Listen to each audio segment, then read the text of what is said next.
मेरा नाम डॉक्टर हिमांशु रॉय है।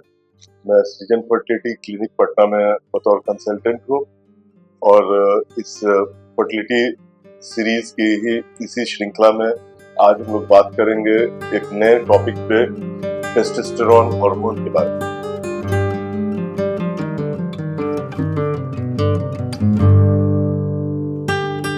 दोस्तों, आज हम लोग एक बिल्कुल नए टॉपिक पे बात करने जा रहे हैं। लोगों ने औरत के तो हार्मोन्स के बारे में काफी चर्चा की, तरह तरह के ओव्यूलेशन डिसऑर्डर्स में कैसे फीमेल हार्मोन्स काम करते हैं और फर्टिलिटी थेरेपी में कैसे हम लोग उस हार्मोन्स का यूज करते हैं।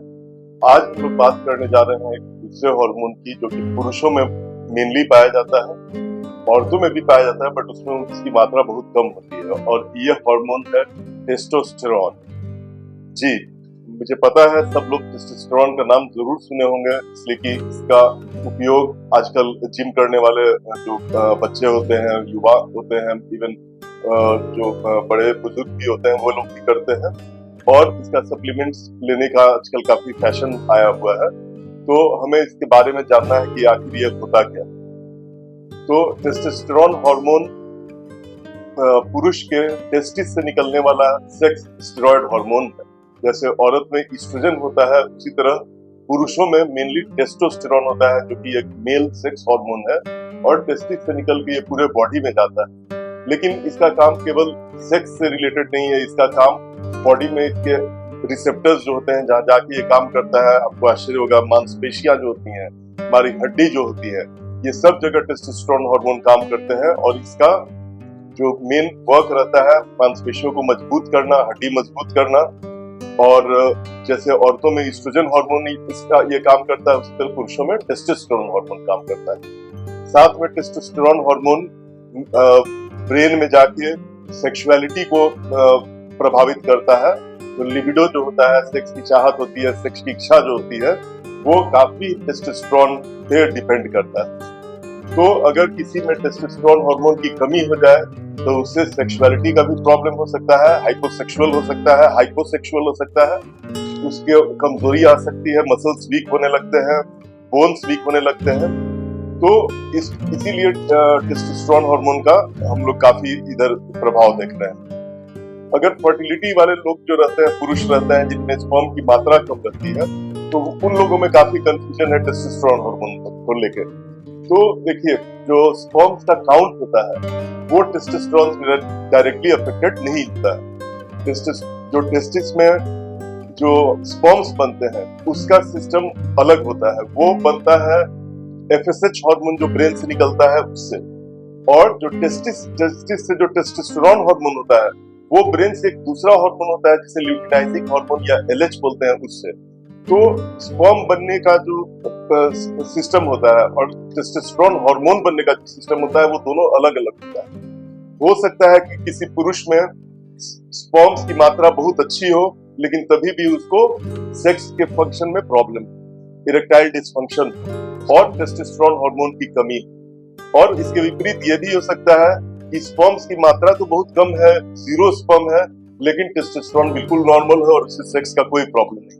तो बहुत लोग इसलिए कंफ्यूज करते हैं, जो इनफर्टिलिटी के पेशेंट आते हैं जिनका पता चलता है कि सीमेन में स्पर्म्स नहीं है, तो बोलते हैं कि नहीं, मेरा तो बाकी सब चीज ठीक है, मुझे तो स्पर्म जरूरत भी नहीं थी, मैं सेक्सुअली बहुत एक्टिव हूँ।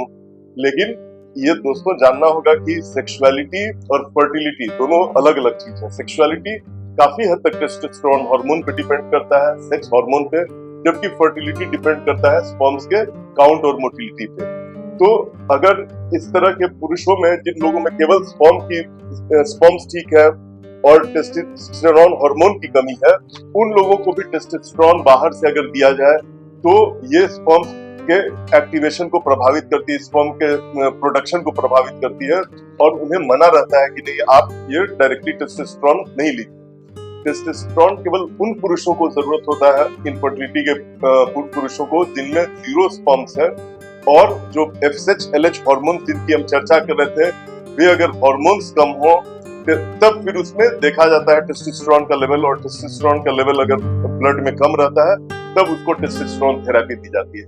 लेकिन केवल काउंट अगर कुछ भी है, थोड़ा सा भी है, तो उन लोगों को टेस्टोस्टेरोन थेरेपी बिल्कुल नहीं दी जाती है। टेस्टोस्टेरोन थेरेपी मेनली रिजर्व रहता है उन लोगों के लिए जिन्हें बच्चे तो हो चुके हैं या अभी तुरंत उन्हें फर्टिलिटी नहीं चाहिए और उन्हें सेक्सुअल डिस्फंक्शन हो रहा है, और ब्लड टेस्ट में टेस्टोस्टेरोन का जो मात्रा होता है, उसका जो लेवल होता है, वो अगर लो लेवल हो या बॉर्डर लाइन लेवल हो, तब ये दिया जाता है। दूसरी जो बात होती है, काफी आपको इंटरेस्टिंग लगेगा, जैसे औरतों में मीनोपॉज होता है।